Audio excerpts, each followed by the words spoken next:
Stephen, you experienced some highs and lows as captain, but I'd imagine that's one of the better ones. Yeah, absolutely. I just said with Aaron actually on the live stream that this is no disrespect to who we've played, but we've had quite comfortable victories this year, and we needed. Obviously, you don't want it to get tense, but I think going into the back end of the season, if we want to win or compete in the trophy hunt, there's going to be tight games, and to stand up like that under pressure when I thought Lancashire were magnificent. Bailey and Lamb today, Balderson, the young lad. I thought they showed some real desire to stay out there and get the team the points, but luckily for us, Dane produced a spell. A couple of spells actually, and then Brett ran in. I don't know how them three did it really. I think they're on fumes, but we need to get them dusted off and ready for Hampshire.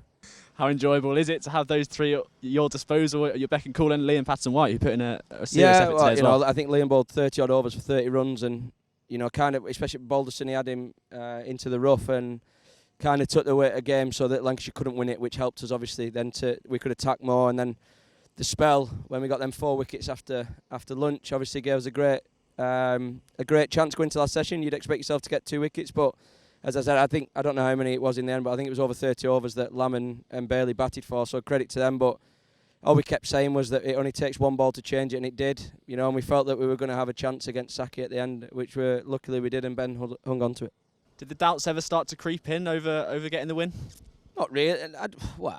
You think you're going to, it'd be very strange if numbers 9 and 10 are in, you don't create a chance. And if we didn't, then absolute full credit to Lancashire.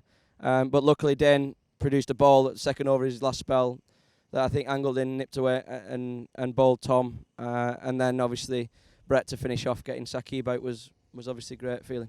Returning to the Red Bull competition, you're seeing contributions across the board. We had 3 half-centuries on that first day. Lyndon and Tom obviously with 90s yesterday. Quite a nice place to be going into these final 2 games.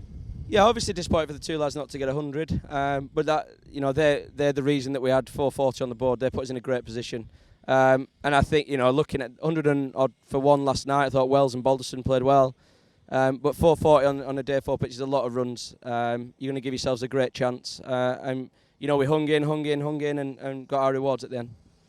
As captain, obviously it's been a long season, and I suppose these players can be pretty tired, but is that carrot of Division 1 title enough to G them up as it goes with 8 days potentially of cricket left? I hope so. Yeah, I think it is. Obviously, we've got 3 days now for them 3 definitely to get the feet up and get ready for Hampshire.